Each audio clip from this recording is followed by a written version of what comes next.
2014 ते 19 मंत्रिपद ओरपलं. 2019ला मुलाला आमदारकी घेतली. म्हणजे शिवसेनेकडनं जोपर्यंत सगळं मिळत होतं, उद्धव ठाकरेंकडनं सगळं मिळत होतं, तोपर्यंत उद्धव ठाकरे चांगले होते. उद्धव साहेबांनी जर काय वाईट केलं असतं आणि तुम्ही जे स्वतःला मराठा स्वाभिमानी समजता, तुम्ही त्याच वेळेला खरं पक्ष सोडायला पाहिजे होता आणि सांगायला पाहिजे होतं की मी अशा माणसाबरोबर काम करणार नाही. 2012ला रामदास कदम कुठल्या बाकड्यावर झोपले होते, हा बाकडा मी शोधतोय. मातोश्रीवरती असे कुठल्या बाकड्यावरती कोणाला झोपायला देत नाही.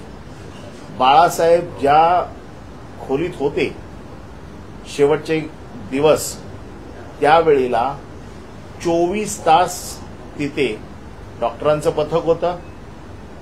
एक डॉक्टर नव्हता, डॉक्टरांचं पथक होतं. प्रत्येक मिनिटाला मॉनिटर केलं जात होतं. तिथे असंख्य लोक भेटायला येत होते आणि सगळ्यांना माहित होतं की बाळासाहेब जिवंत आहेत. बाळासाहेबांची प्रकृती खूप खालावलेली होती, परंतु त्याचं आता राजकारण करायचं आणि सगळ्या गोष्टींना जे महाराष्ट्रामध्ये आता जे प्रश्न उभे राहिलेले आहेत याच्यापासून आमचं लक्ष बाजूला न्यायचं, हा याच्यामधला कुटील डाव आहे. आणि रामदास कदम आज जे सांगतायत की नार्कोटेक्स करा, माझी नार्कोटेक्स करा, आमचं म्हणणं असं आहे की ही नार्कोटेक्स झालीच पाहिजे. या नार्कोटेक्समधनं सत्य काय ते बाहेर आलंच पाहिजे. जो रामदास कदम यांनी खोटे आरोप केलेले आहेत, याच्यावरती मी स्वतः रामदास कदम यांच्यावरती अब्रू नुकसानीचा दावा दाखल करत आहे. आणि ह्या अब्रू नुकसानीच्या दाव्यामधला जी रक्कम येईल ती रक्कम दुष्काळग्रस्त शेतकऱ्यांना पाठवायची असा निर्णय मी घेतलेला आहे. पण त्याचबरोबर ही नार्कोटेक्स होणं गरजेचं आहे. या नार्कोटेक्स बरोबर अजून एक नार्कोटेक्स होणं गरजेचं आहे. सन 2093 मध्ये रामदास कदम यांच्या बायकोने स्वतःला जाळून घेतलं. 1993ला रामदास कदम यांच्या बायकोने स्वतःला जाळून घेतलं. ते जाळून घेतलं का तिला जाळलं का काय झालं हे देखील नार्कोटेक्समध्ये आलं पाहिजे. कोणाला बंगले बांधून दिले खेडमध्ये, त्या बंगल्यावरनं काय राजकारण झालं, काय गोंधळ झाला, हे सगळं आलं पाहिजे. आणि जर नार्कोटेक्सला शक्य नसेल तर त्यांचा मुलगा हा आता योगेश कदम गृहराज्यमंत्री आहे. गृह खात्याची सूत्र त्याच्या हातात आहेत. आपल्या बापाने काय उद्योग केले आहेत 1993ला याची देखील चौकशी झाली पाहिजे. या चौकशीची मागणी मी करतोय. कारण आपलं ठेवायचं झाकून आणि दुसऱ्याचं बघायचं वाकून, ही जी पद्धत आहे या पद्धतीला आळा घालण्याची गरज आहे. माझी मागणी आहे मुख्यमंत्र्यांकडे, गृहमंत्री म्हणून किंवा गृहराज्यमंत्र्याकडे, की 1993ला गृहमंत्र्याच्या आईने स्वतःला जाळून घेतलं होतं, त्या जाळून घेतलेल्या प्रकरणाची देखील सविस्तर चौकशी झाली पाहिजे. या प्रकरणाची तर झालीच पाहिजे. मी स्वतः या सगळ्या घटनांचा साक्षीदार आहे. पुन्हा बाळासाहेबांच्या मृत्यूपत्राचा देखील मी ट्रस्टी आहे. बाळासाहेबांचं मृत्यूपत्र एक्झिक्यूट करून घेण्याची जबाबदारी माझ्यावर होती. त्याच्यामुळे बाळासाहेबांचं मृत्यूपत्र मला माहिती आहे. हे जे काही आरोप करतायत की मृत्यूपत्र कसं बनवलं गेलं, मला विचारा ना. मी साक्षीदार आहे. मृत्यूपत्र मी बनवलेलं आहे, त्याच्यामुळे मला माहिती आहे. मृत्यूपत्रात काय आहे मला माहिती आहे. मृत्यूपत्रात ठसे लागतात का मला माहिती आहे. मृत्यूपत्रात आणखीन काय लागतं. आणि मेलेल्या माणसाचे ठसे घेतले जरी तरी त्याचा काही उपयोग होत नाही. त्यांचं ज्ञान कच्चं आहे. हे फक्त लोकांच्या मनात उद्धव साहेबांच्या बद्दल एक विष घालवायचं, उद्धव साहेबांच्या बद्दल मनामध्ये घृणा तयार करायची, उद्धव साहेबांच्या बद्दल असलेलं जे काही लोकांमध्ये असलेलं प्रेम हे कमी करायचं. मुंबई महानगरपालिका त्यांना माहिती आहे ते जिंकू शकत नाही. आणि मग असा कोणाला तरी पुढे करायचं, रामदास कदमला पुढे करायचं, रामदास कदमने असं बोलायचं आणि मूळ विषयापासून लक्ष दुर्लक्षित करायचं. शिशुपालाचे 100 अपराध आता झालेले आहेत. या अधिवेशनामध्ये हे जे काही सगळे पुरावे आमच्याकडे आलेले आहेत, मागच्या अधिवेशनात मुख्यमंत्र्यांनी त्यांना वाचवलेलं आहे. आमचा मुख्यमंत्र्यांवरच आरोप आहे की असे शिशुपाल तुम्ही का वाचवताय, अशी तुमची काय मजबुरी आहे की ज्याच्यासाठी तुम्ही ह्या लोकांना वाचवताय. एवढे अपराध, डान्स बार चालवतायत, वाळू चोरतायत, दादागिरी करतायत, जमिनी लाटतायत. माझ्याकडे सगळी प्रकरणं आली आहेत मागच्या अधिवेशनापासून. तिथे लोक समोरून येऊन माहिती देत आहेत की यांनी कोणाकोणाच्या जमिनी ढापल्या आहेत, यांनी कोणाकोणाच्या जमिनी खाल्ल्या आहेत, कोणाकोणाला दादागिरी करून बेघर केलेलं आहे. त्यांच्या पुतण्याने आत्महत्या केली आहे. ही आत्महत्या का केली आहे याचा देखील शोध गृहराज्यमंत्री योगेश कदम यांनी घेतला पाहिजे. त्याचं देखील कारण बाहेर आलं पाहिजे. घरातले लोक आत्महत्या करतायत, कशासाठी करतायत, काय त्याचं कारण आहे, त्याच्या मुळाशी जा, त्याची चौकशी करा की काय घडलंय. की सगळे दारू पिऊन तिकडे जो काय धुमाकूळ चालू आहे खेडमध्ये, याची सगळी वाच्यता येणाऱ्या अधिवेशनात होईल. काय काय अजून प्रकार, मागच्या अधिवेशनात तर फक्त 2च प्रकरणं आली बाहेर. या अधिवेशनात पुराव्यासकट पुन्हा सगळी मी प्रकरणं देणार आहे. आणि यावेळेला मुख्यमंत्र्यांना आव्हान आहे की तुम्ही किती वेळा ह्यांना वाचवणार. असे हे सगळे तुमची बदनामी करतायत सरकारची. तुमचं सरकार यांच्यामुळे डागाळलं जातंय. मुख्यमंत्र्यांनी तरी स्वतःची प्रतिमा स्वच्छ ठेवण्यासाठी अशा मंत्र्यांना हाकलून दिलं पाहिजे. आणि हे जे असे नासके आंबे आहेत मंत्रिमंडळातले ते काढले पाहिजे. आज गृहराज्यमंत्र्यांची ताकद तुम्ही दाखवताना, डान्स बारवरती जाऊन रेड करताना, स्वतःच्या घरात काय चाललंय त्याची चौकशी करा. 93 साली तुझ्या आईने का आत्महत्या करायचा प्रयत्न केला, स्वतःला का जाळून घ्यायचा प्रयत्न केला, याची चौकशी कर. आणि माझं आव्हान आहे, नार्को टेस्ट ही झालीच पाहिजे. या नार्को टेस्टमध्ये बाळासाहेबांचे ठसे कोणी घेतले, का घेतले, कशासाठी घेतले, याची देखील चौकशी झाली पाहिजे. पण त्याचबरोबर 1993 साली ज्योती रामदास कदम यांनी आत्महत्या का करायचा प्रयत्न केला, स्वतःला का जाळून घ्यायचा प्रयत्न केला, जाळलं. आजही तिकडे खेडमध्ये साक्षीदार आहेत घटनेचे. वेळ पडली तर त्यांना देखील मी समोर आणू शकतो. खूप साक्षीदार आहेत आजही जे समोरून सांगतात की त्या घटनेचे आम्ही साक्षीदार आहोत. आणि म्हणून आपलं ठेवायचं झाकून आणि दुसऱ्याच्या घरात बघायचं वाकून ही प्रवृत्ती बंद करा. कारण कसं आहे की शक्यतो कोणाच्या घरात जाणं हे आमच्या संस्कृतीला पटत नाही. परंतु बाळासाहेबांसारख्या दैवताच्या मृत्यूबद्दल तुम्ही शंका व्यक्त करताय. आज डॉक्टरांची पॅनल्स तिथे होती. सगळे मुंबईतले तज्ज्ञ डॉक्टर तिकडे हजर होते. मोठ्या मोठ्या डॉक्टरांच्या समोर या सगळ्या चाचण्या होतात. आणि मृत्यू जाहीर करण्याचा अधिकार हा डॉक्टरांचा असतो. डॉक्टर जोपर्यंत सांगत नाही तोपर्यंत मृत्यू जाहीर होत नाही. आणि म्हणून ज्यावेळेला डॉक्टरांनी सांगितलं त्याच्यानंतर ताबडतोब डॉक्टरांचं पॅनल आणि शिवसेनेचे नेते बाहेर गेले आणि त्यांनी सांगितलं की बाळासाहेबांचा मृत्यू झालेला आहे. हे खोटं सांगतायत. आणि म्हणून आम्ही अब्रू नुकसानीचा दावा आता दाखल करतोय. या अब्रू नुकसानीच्या दाव्यात कोण डॉक्टर आहेत हे डॉक्टर समोर आलेच पाहिजेत. या डॉक्टरांची कोणत्या डॉक्टरांनी, त्याची काय व्हॅलिडिटी आहे त्या डॉक्टरची, त्याला कुठला अधिकार आहे, खरोखर तो डॉक्टर आहे की नाही, या सगळ्या गोष्टींची तपासणी होईल. मी त्यांना कायदेशीर कोर्टात खेचत आहे. कायदेशीर उत्तरं त्यांच्याकडनं मागवणार आहे. त्याच्यामध्ये 100% त्यांना माफी मागावीच लागेल. माफी मागितली नाही तर कोर्टाच्या कारवाईला त्यांना सामोरं जावं लागेल. पण माझी आज मागणी आहे, मुख्यमंत्र्यांकडे मागणी आहे किंवा त्यांचा मुलगा जो गृहराज्यमंत्री आहे त्याच्याकडे मागणी आहे की ही नार्को टेस्ट कराच. पण या नार्को टेस्टमध्ये माझ्या स्वतःच्या आईला का जाळलं किंवा तिने स्वतः का जाळून घेतलं याची देखील नार्को टेस्ट झाली पाहिजे.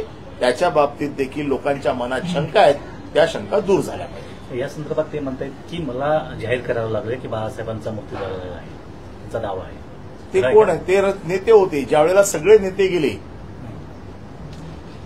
त्यावेळेला असं ठरलं बाळासाहेबांचा मृत्यू झालेला आहे हे जेव्हा डॉक्टरांनी सांगितलं त्यावेळेला शिवसेनेचे नेते, त्याच्यामध्ये सुभाष देसाई होते, त्याच्यामध्ये संजय राऊत होते, त्याच्यामध्ये रामदास कदम होते, त्याच्यामध्ये दिवाकर रावते होते, आम्ही सगळे होतो, मी देखील होतो त्याच्यामध्ये. आम्ही सगळे प्रेसच्या समोर गेलो. मातोश्रीच्या गेटवरती तमाम गर्दी होती. लोकांमध्ये ही गोष्ट कळावी याच्यासाठी डॉक्टरांचं पथक आणि शिवसेनेचे नेते हे सगळे गेले आणि सगळ्यांनी मिळून तिकडे सांगितलं. हे कोण सांगणार आहे? हे शिवसेनेचे नेते होते म्हणून या सगळ्या नेत्यांबरोबर ते गेले सांगायला.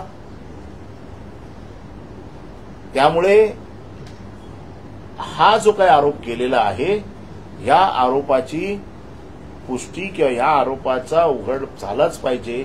याच्या बाबतीमधलं सत्य बाहेरच आलं पाहिजे. किती कोटींचा दावा नार्को टेस्टर तयार आहे का? त्यांनी उद्धव ठाकरेंची आणि त्यांची स्वतःची नार्को टेस्टर असं म्हटलेलं आहे. आमची पुन्हा सांगतोय, मी शिवसेनेची अधिकृत भूमिका सांगतोय, दोघांचीही नार्को टेस्ट करा, पण त्याच नार्को टेस्टमध्ये माझा आता आक्षेप असा आहे, जसं रामदास कदमने सांगितलं तर नार्को टेस्ट करा. मग मी आता शिवसेनेचा आमदार म्हणून सांगतोय की 1993 साली ज्योती रामदास कदम यांनी स्वतःला जाळून घेण्याचा प्रयत्न केला का त्यांना जाळण्याचा प्रयत्न केला याची देखील नार्को टेस्टची मागणी मी करतोय. मुख्यमंत्र्यांनी ह्या सगळ्या नार्को टेस्ट मान्य कराव्यात. परब साहेब, रामदास कदम जे म्हणाले की 2 दिवस पार्थिव मातोश्रीत होतं आणि दुसरा हाताचे ठसे घेतले गेले, तर हे नेमकं काय प्रकरण आहे? असं काही घडलं आहे का? 100% खोट आहे. मला एक गोष्ट सांगा की बाळासाहेबांना भेटायला असंख्य गर्दी होती.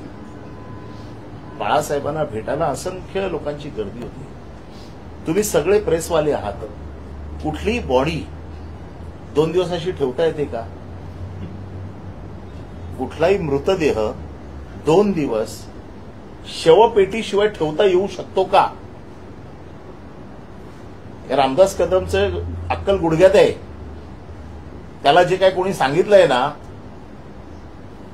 त्याने हे तरी विचार करायला पाहिजे होता किंवा रामदास कदम यांनी बोलताना विचार करायला पाहिजे होता, कुठलाही मृतदेह 2 दिवस शवागाराशिवाय किंवा शवपेटीशिवाय ठेवता येतो का? कुठलीही इंजेक्शन्स दिली, काही जरी केलं, आणि कुठल्या मुंबईतल्या डॉक्टरची अशी हिंमत आहे? तिथे तज्ज्ञ डॉक्टरांचं पथक होतं. डॉक्टर स्वतःच्या कुठल्याही मेडिसिनल प्रॅक्टिशन जे आहेत मोठे ते असं चुकीचं करतील? ते अशी बॉडी ठेवू शकतात 2 दिवस? आणि त्यामुळे हे खोटे आरोप आहेत. आणि रामदास कदम जे म्हणतायत ना, तुम्हाला माहिती आहे बाळासाहेब हयात असताना बाळासाहेबांनी स्वतःचे मोल्ड बनवले होते. आपल्याला माहिती आहे हे मोल्ड.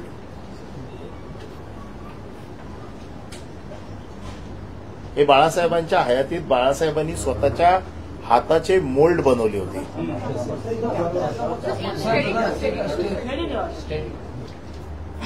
आणि हे मोल्ड कुठे ठेवले ते माहित आहेत का?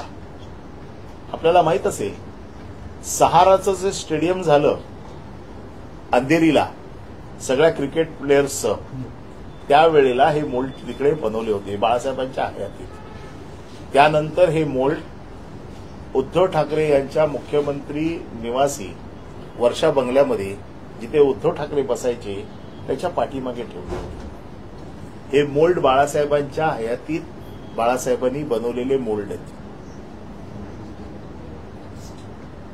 अच्छा, म्हणजे तो जो संदर्भ उद्धव ठाकरेंनी दिला की मी ठसे घेतलेले, तो हा मोल्ड आहे. हा मोल्ड आहे. याला ठसे नाही म्हणत, हा मोल्ड असतो. अख्खा पूर्ण पंजाचा मोल्ड आहे.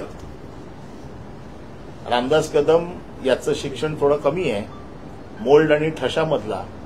आणि रामदास कदम यांचा आरोप आहे की बाळासाहेब गेल्याच्या नंतर त्यांचे ठसे घेतले. बाळासाहेब गेल्याच्या नंतर ठसे घेतले हा त्यांचा आरोप आहे. असे कुठले ठसे घेतले असतील, त्याचा उपयोग काय झाला, अशा ठशांचा काय उपयोग होतो?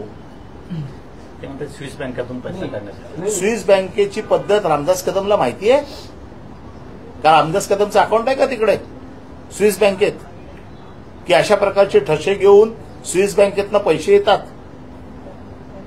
अहो, कमीत कमी आपण मीडियाच्या लोकांनी तरी असे प्रश्न विचारायला पाहिजे की स्विस बँकेतनं पैसे काढायची पद्धत, अशा प्रकारचे ठसे हे स्विस बँकेत बाळासाहेबांचं मृत्यूपत्र माझ्याकडे आहे, त्याच्यामुळे बाळासाहेबांची संपत्ती काय होती ही माझ्यापेक्षा जास्त कोणालाही माहीत नाही.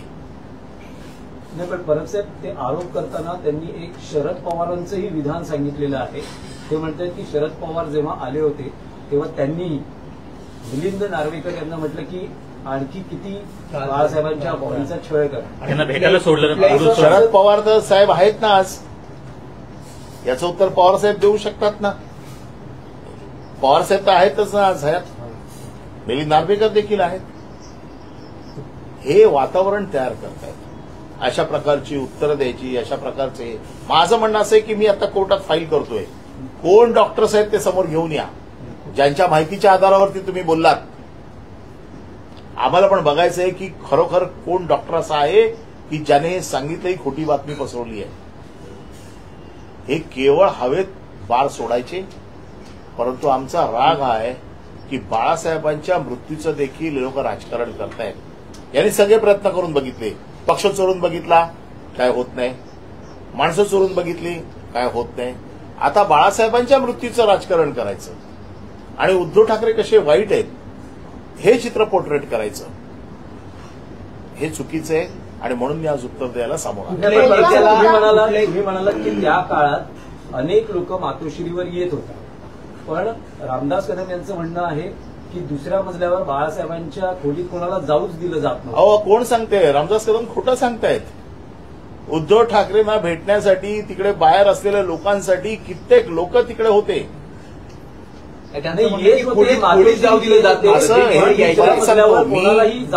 मी या गोष्टीचा साक्षीदार आहे, कारण मी तिथे स्वतः होतो. तिथे बाळासाहेबांना भेटायला असंख्य लोक येत होते. वरती जाऊ दिलं जात नव्हतं का? वरती जाऊ दिलं नव्हतं? वरती सतत लोक येत होते. आता खूप मोठे आलेले लोक वरती तर येतच होते, उद्धव साहेबांना भेटत होते, त्यांच्याशी चर्चा करत होते. ते हे असंही म्हणाले की अँब्युलन्स घेऊन शिवाजी पार्कात तुम्ही जा. अहो, हा विषय मला माहिती आहे.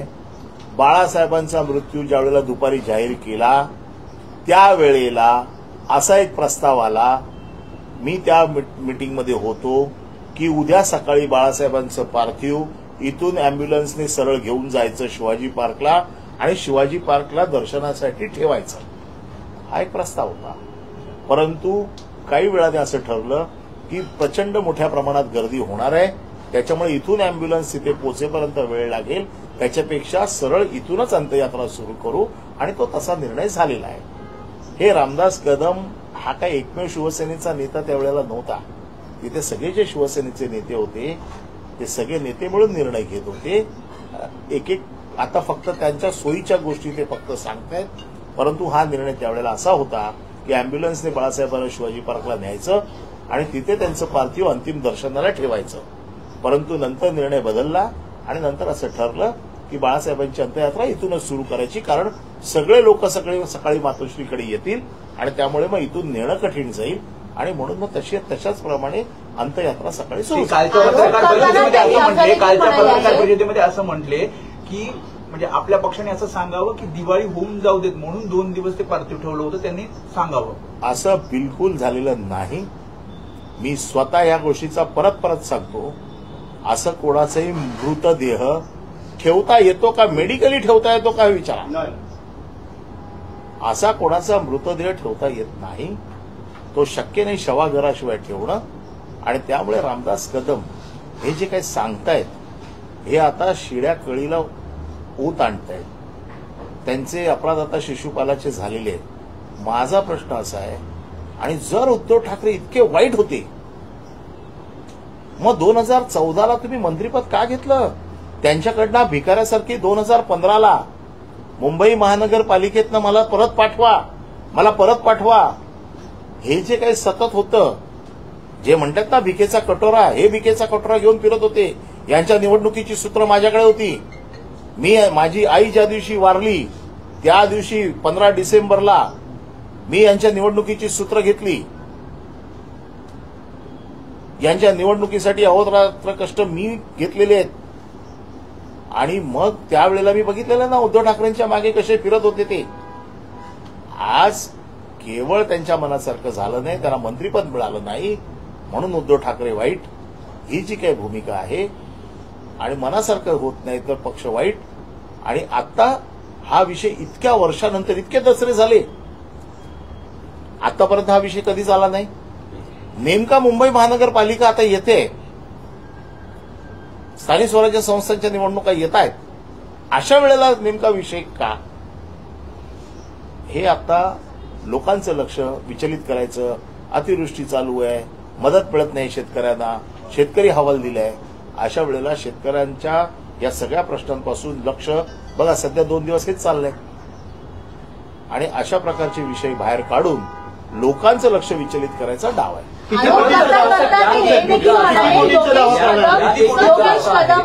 परत सर, किती कोटींचा दावा तुम्ही रामदास कदम यांच्यावरती करणार? तुम्ही किती कोटींचा दावा? नाही, त्याची तर तशी मार्केटमध्ये काहीच व्हॅल्यू नाहीये. जो भाडं खाऊन पैसे कमवतो त्याच्यावरती कोटीचा दावा करण्याची त्याची लायकी नाहीये. अवे भाड्याचे पैसे त्याच्याकडे, उद्या दलालीचे पैसे ज्या माणसाकडे आहेत ते शेतकरी पण घेणार नाहीत. परंतु जी काय कोर्ट शिक्षा सुनवेल आणि कोर्ट त्याचं मूल्यमापन करेल, आम्ही कोर्टावर सोडून देऊ. कारण आमच्या लेखी त्यांची किंमत शून्य आहे. कारण जे दलालीचे पैसे खातात अशा लोकांकडनं आम्ही तरी पैशाची अपेक्षा करत नाही. पण कोर्टाने जो काय दंड लावेल त्याला, त्या दंडाचे पैसे शेतकऱ्यांना जाऊ देतो. आम्ही त्याची किंमत सांगणार नाही, कारण आमच्या लेखी त्याची किंमत शून्य आहे. नाही, पण परब साहेब, यात एक मुद्दा असा होतो की बाळासाहेबांच्या मृत्यूपत्राविषयी अनेकदा संशय उपस्थित केला जातो. यापूर्वी खुद्द उद्धव ठाकरेंचे मोठे बंधू जयदेव यांनी या मृत्यूपत्राला कोर्टात चॅलेंज केलं होतं. त्या प्रकरणात मग नंतर काय सेटलमेंट झालं, कारण काय पुढे ते प्रकरण गेलंच नाही. काही वेळा सुनावणी झाली आणि नंतर त्यातल्या सगळ्या बातम्या निघून गेल्या. आता रामदास कदम या बिलवर प्रश्न उपस्थित करतात, तुम्ही ट्रस्टी आहात, तर असं का हे मृत्यूपत्र संशयाच्या घेऱ्यात येते? बाळासाहेबांचं मृत्यूपत्र मी बनवलेलं आहे, मी त्याचा ट्रस्टी आहे. माझं आव्हान आहे, जयदेव ठाकरे यांनी कोर्टात त्याला आव्हान दिलं. त्या आव्हानामध्ये जवळजवळ 5-6 वर्ष त्यांनी केस चालवली. जेव्हा त्यांच्या लक्षात आलं की ह्याच्यात काहीच होत नाहीये, त्यावेळेला त्यांनी आपला दावा मागे घेतला. आजही रामदास कदम यांना शंका आहे ना, त्यांनी कोर्टात जावं. माझं आव्हान आहे, मृत्यूपत्राबद्दल कोणाला शंका असेल तर त्याला कोर्ट आहे, कोर्टातनं न्याय मिळू शकतो, दाद मागू शकतो. आणि आजही माझं आव्हान आहे ना, ज्याला कोणाला मृत्यूपत्राबद्दल शंका आहे त्यांनी कोर्टात जाऊन विचारावं. कोर्टाने हे मान्य केलेलं आहे, कोर्टात या सगळ्या प्रोसिडिंगमध्ये आलेलं आहे. आणि बाळासाहेब होते ते, बाळासाहेबांनी कुठली गोष्ट इतकी सोपी ठेवली नव्हती. त्यांना प्रत्येक गोष्ट बरोबर माहीत होतं. त्यांनी जे मृत्यूपत्र बनवलं ते इतक्या तज्ज्ञ लोकांशी चर्चा करून, त्याच्यातली बरोबर माहिती घेऊन, त्याच्यातल्या कायदेशीर बाबींचा अभ्यास करून त्यांनी त्यांचं मृत्यूपत्र बनवलं होतं. त्यामुळे मला ह्या सगळ्या गोष्टी माहिती आहेत आणि म्हणून मी आज तुमच्या समोर आलेलो आहे. खरं म्हणजे या गोष्टीचं बाळासाहेबांसारख्या दैवताच्या मृत्यूबद्दल शंका उपस्थित करून खरं आम्हाला त्याची उत्तर द्यायची गरज नव्हती. परंतु अशा नीच माणसाला कोर्टात खेचून कोर्टाच्या समोर उघडं नागडं पाडण्याची जबाबदारी माझी आहे. आणि त्याचा जो काही पुत्र जे काही दिवे लावतोय त्याने आपल्या बापाच्या 1993च्या कृत्याची देखील चौकशी करावी, अशी मागणी आज तुमच्या माध्यमातून मी करतोय. जर रामदास कदम नार्कोटेक्सची मागणी करत असतील तर मी देखील नार्कोटेक्सची मागणी करतोय. दोन्ही घटनांची, बाळासाहेबांचे जी काही ठसे घेतलेले आहेत त्याची देखील नार्कोटेक्स करा. आणि त्याचबरोबर 1993ला ज्योती रामदास कदम यांनी जे काही आत्महत्येचा प्रयत्न केला, जाळून घेतलं का जाळलं, याची देखील चौकशी करा. गृहराज्यमंत्री योगेश कदम, तुम्ही या राज्याचे गृहराज्यमंत्री आहात, तुम्हाला अधिकार आहे, तुम्ही देखील चौकशीचे आदेश देऊ शकता. बोलता बोलता ते बोलले की योगेश कदम माझ्या मुलाच्या मागे तुम्ही लागलात, माझ्या मुलाचं मंत्रीपद जाण्याची वाट तुम्ही बघात, हे ते बोलता बोलता बोलून गेले. तुम्ही वारंवार अहो, अशी पोरींना नाचवून जो मंत्री पैसे खातोय त्याला नैतिक अधिकार आहे का मंत्रिपदावर राहण्याचा? सोडा, मुख्यमंत्री त्याला वाचवतातच आहेत, परंतु दलालीचे पैसे जे लोक खातायत आणि जे लोकांना सल्ले देत आहेत, ज्या राज्याचा गृहराज्यमंत्री स्वतःच्या आईच्या नावाने डान्स असायला पाहिजे, नैतिक लाजेने तरी कमीत कमी राजीनामा द्यायला पाहिजे होता, आणि ज्या बारवरती वारंवार रेड होते तरी देखील हे लोक सुधरत नाहीत, म्हणजे यांना भाडगिरीचे पैसे खायची सवय लागली आहे.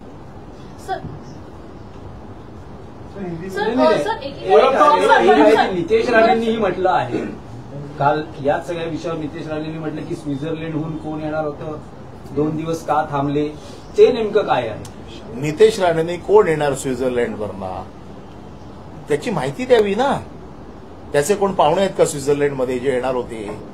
त्याचे कोण नातेवाईक त्याला माहिती आहेत का की कोण येणार होते? माझं म्हणणं असं आहे की या प्रकरणात ज्याला माहिती आहे त्याने कोर्टात यावं, सांगावं, त्याने विरोधात जाऊन दाखल करावं आणि कायदेशीर मार्गाने ही माहिती घ्यावी ना. केवळ आरोपाचे बाण सोडायचे आणि लोकांचं लक्ष विचलित करायचं, असं करण्यापेक्षा तुम्ही अॅफिडेव्हिटवरती लिहून द्या, कोर्टात जा आणि सांगा की ही माणसं येणार होती, यांची ही तिकीट आहेत, हे या पॅकेजशी संबंधित आहेत, काय असेल ते तुमच्याकडे माहिती तुम्ही द्या ना. आणि बाळासाहेबांच्या मृत्यूबद्दल जर नितेश राणेला शंका असेल तर त्याने कोर्टात जावं. सर एकीकडे राज ठाकरे उद्धव ठाकरे एकत्र या संदर्भात चर्चा सुरू आहे, तर दुसरीकडे अशा पद्धतीनं एक इमोशनल पार्क पुन्हा एकदा उघडण्यात आले. मला वाटते स्थानिक स्वराज्य संस्थांच्या निवडणुकीच्या पार्श्वभूमीवर हा मुद्दा उपस्थित करण्यात आला. स्थानिक स्वराज्य संस्थांच्या निवडणुका आल्या आहेत आत्ता आणि त्याच तोंडावरती हा मुद्दा येतोय. बाळासाहेबांना जाऊन आज 16 वर्ष झाली, 14 वर्ष झाली. 14 वर्षामध्ये हा मुद्दा कधी आला नाही, हा मुद्दा आता येतोय. म्हणजे निवडणुकींच्या तोंडावरती असे मुद्दे घेऊन यायचे, उद्धव ठाकरेंना बदनाम करायचं, ही त्याच्या मागची रणनीती आहे. राज ठाकरे उद्धव ठाकरे एकत्र आले तर आपला सुपडा साफ होईल, ही भीती आहे त्यांच्या मनात. आणि ह्या भीतीच्या पाठी हे सगळं चालू आहे असं आमचं म्हणणं आहे. बल्लभ साहब, हिंदी में आप बताएं, 13 साल के बाद क्या जरूरत पड़ी अचानक बाला साहब ठाकरे के इस संगीन मामले को उजागर करने की या उस पर आरोप लगाने की? हमने शुरुआत में ये कहा है कि ये जो हरकत उन्होंने की है इसको हमारे मराठी में नीचपना कहते हैं. इसलिए क्योंकि बाला साहब को हम हमारे दैवत मानते हैं और उनके मृत्यु के बारे में आज 13-14 साल के बाद में सवाल उठाना ये राजनीति का भाग है. स्थानीय स्वराज्य संस्थान की इलेक्शन आ रही है. इस इलेक्शन में उनको मालूम है कि अपना सुपड़ा साफ होने वाला है और इसलिए ऐसे इशू को आगे लाके लोगों का ध्यान जो बेसिक इश्यूज हैं, आज आपको मालूम है जो किसान जो आज उनकी जो हालत है वो इतनी खराब है, उनको गवर्नमेंट कोई मदद नहीं दे रही है, उनके बारे में कुछ सोच नहीं रही है. ऐसे सब इशू को छोड़ के मेन इशू से लोगों का ध्यान दूसरी तरफ जाना चाहिए, इसलिए ये उठाया हुआ मुद्दा है. रामदास कदम इन्होंने जो मुद्दा उठाया है तो मेरा यही कहना है, मैं इसलिए आज इसको जवाब दे रहा हूं क्योंकि मैं इस विभाग का विभाग प्रमुख हूं, मैं शिवसेना नेता भी हूं और मैं बाला साहब के विल का एग्जीक्यूटर भी हूं. तो इस बारे में सबसे अच्छी जानकारी मेरे अलावा किसी को नहीं है. मैं वहां पर 24 घंटे वहां पर मौजूद था.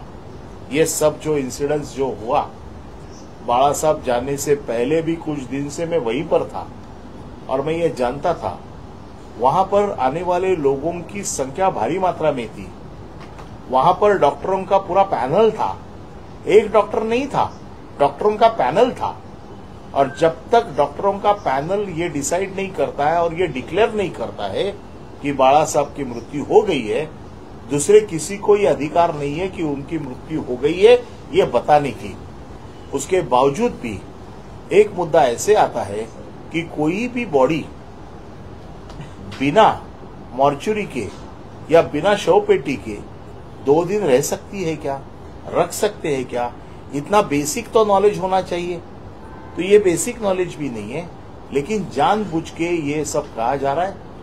आज रामदास कदम ने कहा है कि मेरी नार्को टेस्ट करो, हम भी चाहते हैं कि इसकी नार्को टेस्ट होनी चाहिए। बाला साहब के मृत्यु के बारे में अगर कोई शंका ले रहा है तो कि महाराष्ट्र के मन में कोई शंका नहीं होनी चाहिए, ये नार्को टेस्ट होनी ही चाहिए। लेकिन मेरी शिवसेना की तरफ से आज और एक नार्को टेस्ट की मांग है। 1993 में ज्योति रामदास कदम इन्होंने खुद को जलाने की कोशिश की थी, आत्महत्या करने की कोशिश की थी। यह आत्महत्या थी या उनको जलाया गया? खेड़ में किस किस के बंगले बन गए, कौन से झगड़े में ये सब हुआ, और इसको जलाया या जला के लिया, इसकी भी नार्को टेस्ट होनी चाहिए। अगर वो नार्को टेस्ट नहीं होती है तो मेरी दूसरी मांग है कि ज्योति रामदास कदम के बेटे योगेश रामदास कदम ये महाराष्ट्र राज्य के गृह राज्य मंत्री है। आज पुलिस उनके हाथ में है। आज पुलिस को आदेश देके इस घटना की भी चौकसी होनी चाहिए। अगर बाला साहब के मृत्यु की चौकसी की मांग होती है तो मुझे लगता है कि इस घटना की भी चौकसी की मांग होनी चाहिए। उनके भाई के लड़के ने एक आत्महत्या की है, उसकी भी मांग होनी चाहिए कि ये आत्महत्या की हुई है। ऐसी जो उनके घर में जो आत्महत्या करने की कोशिश हुई है या हुई है, इसकी भी नार्को टेस्ट होनी चाहिए। आज रामदास कदम के बेटे के जो कुछ भी है अपराध, मुख्यमंत्री उसको बचा रहे हैं। मुख्यमंत्री क्यों बचा रहे हैं मुझे मालूम नहीं। मुख्यमंत्री की क्या तकलीफ है या क्या अड़चन है मुझे मालूम नहीं है, लेकिन शिशुपाल को बचा रहे हैं। आज 100 अपराध तो पूरे हो गए। आने वाले इस अधिवेशन में ये जितने भी मेरे पास में जो सब अभी जो अलग अलग इनके जो कारनामे आए हुए हैं, गए अधिवेशन में तो 2 ही कारनामे आए थे, इस अधिवेशन में आप देखो कितने कारनामे बाहर आते हैं। और ऐसे नहीं, पुरावा के साथ में ये सब देने के बावजूद भी, डांस बार के ऊपर पुलिस की रेड होने के बावजूद भी, डांस बार उनके मिसेस के नाम पे होने के, मां के नाम पे होने के बावजूद भी मुख्यमंत्री ने उनको बचाया। मुझे मुख्यमंत्री पे तरस आ रहा है कि मुख्यमंत्री ऐसे लोगों को बचा के खुद की प्रतिमा को मलिन कर रहे हैं। और मेरा ये कहना है कि जो रामदास कदम ने मांग की है वो मांग को लेते हुए उसी मांग को मैं आगे बढ़ाता हूं, और जो गलत है उसके बारे में मैं रामदास कदम के ऊपर डिफॉर्मेशन का केस डाल रहा हूं। डिफॉर्मेशन में उन्होंने माफी मांगनी चाहिए, और डिफॉर्मेशन में कोर्ट उनको जो सजा देगी, वो जो पैसे आएंगे, क्योंकि मेरे हिसाब से उनकी वैल्यू 0 है और हम वो पैसा लेना नहीं चाहते हैं जो डांस बार से आए हुए हैं। तो कोर्ट जो सजा देगी वो पैसे किसानों को देनी चाहिए। ऐसी मेरी इस आपके जरिए ये मेरी मांग है। सर, रामदास कदम ने एक और चौंकाने वाला दावा किया। उन्होंने कहा कि मातोश्री पर 2 दिन तक पार्थिव शरीर रखा गया, बाला साहब ठाकरे के अंगूठे के निशान लिए गए। उन दावों में कितनी सच्चाई है, क्या कुछ बड़ा मामला? वही हमारा कहना है कि उनकी टेस्ट, नार्को टेस्ट इसीलिए मांग रहे हैं। वो ऐसे ठसे लेने से, अंगूठे के जो निशान लेने से किसको फायदा हो सकता है?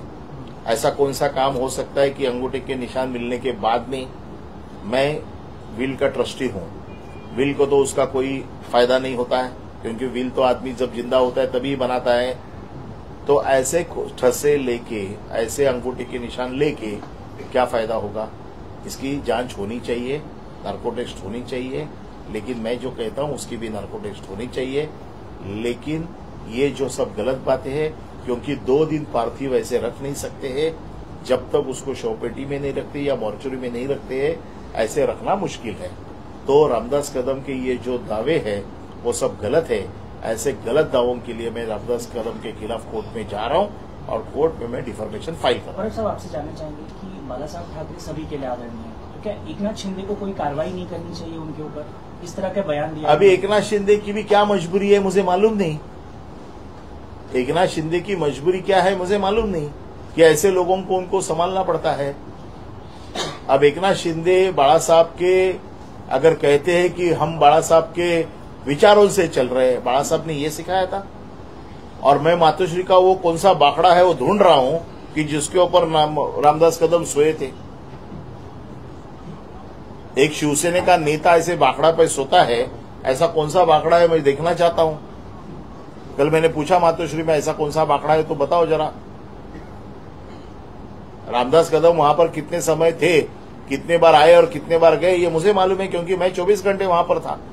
मैं इस विभाग का विभाग प्रमुख हूं, मैं पड़ोस में ही रहता हूं, तो मेरे अलावा इसकी जानकारी और किसको होगी। निकाय वो चुनाव से मोल्ड ठीक आपने पहले बताया था, भी वो मोल्ड क्या है जो बाला साहब ने खुद बनाया था? बाला साहब ने खुद का एक मोल्ड बनाया था उसके लिए, क्योंकि ऐसे बड़े लोगों के मोल्ड बनते हैं, बहुत सारे लोगों के। आज आपने देखा होगा भारत रत्न सचिन तेंदुलकर होंगे, आज लता मंगेशकर होंगे, ऐसे भी बड़े बड़े लोगों के मोल्ड बनाए जाते हैं, एक उनकी याद में बनाए जाते हैं और वो लोगों के लिए कहीं ना कहीं म्यूजियम में रखे जाते हैं। मेरे हिसाब से ऐसे बहुत सारे वर्ल्ड में जो बड़ी बड़ी हस्तियां हैं, उनके ऐसे ये जो पंजा होता है उसका एक मोल्ड बनता है। और वो बाला साहब जब थे तो बाला साहब ने उसी वक्त बनाए थे, ये सबकी मांग के ऊपर। और ये मोल्ड जो है वो स्टेडियम में रखे थे, अंधेरी का जो स्टेडियम था, जहां पर आपको मालूम है क्रिकेट के जितने भी वीर थे, सचिन तेंदुलकर हो, सहवाग हो, या इंडिया टीम के सब प्लेयरों के लिए एक सहारा ने एक स्टेडियम बनाया था।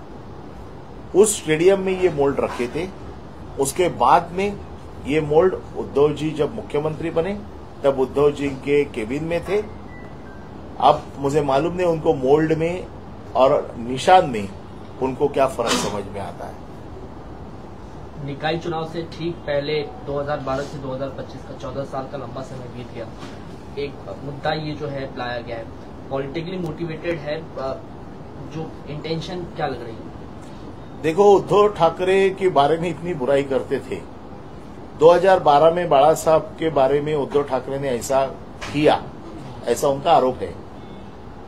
2014 में उद्धव ठाकरे ने मंत्री पद दिया इनको। अगर उद्धव ठाकरे इतने बुरे थे, उनसे हाथों से दिया हुआ मंत्री पद क्यों लिया? 2015 में मुंबई महानगर पालिका से मुझे फिर से आमदार बनाओ, इसलिए भीख का कटोरा लेके घूमते हुए रामदास कदम को मैंने देखा हुआ है। 2019 में अभी मुझे कुछ नहीं चाहिए, मेरे बेटे को आमदार बनाओ, ये कहते हुए भी मैंने देखा है। तब उद्धव ठाकरे बहुत अच्छे थे। उद्धव ठाकरे के बारे के जो बयान उस वक्त के हैं आज भी है। तो 2014 में उद्धव ठाकरे बहुत अच्छे थे, 2019 तक उद्धव ठाकरे बहुत अच्छे थे, 2022 के पहले उद्धव ठाकरे बहुत अच्छे थे, और 2012 में उद्धव ठाकरे खराब थे।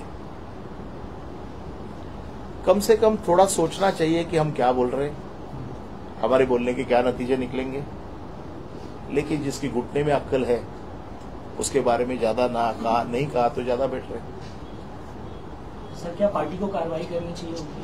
क्या पार्टी से निकाला जाना चाहिए? उनकी पार्टी से मैं कोई कार्रवाई की अपेक्षा करता नहीं हूं, क्योंकि सभी ऐसी तरह के लोग वहां पर जमा हुए हैं। वो गैंग ऑफ वसेपुर हो गई है। नितेश राणे का भी एक वाकया न्यू चर्चा में है, स्विट्जरलैंड की कहानी बता रहे हैं सर, वो मामला क्या जरा बताएं। नहीं, मुझे मामला मालूम नहीं। नितेश राणे को अगर मालूम है तो नितेश राणे को जो चीज मालूम है उसने आके कहना चाहिए।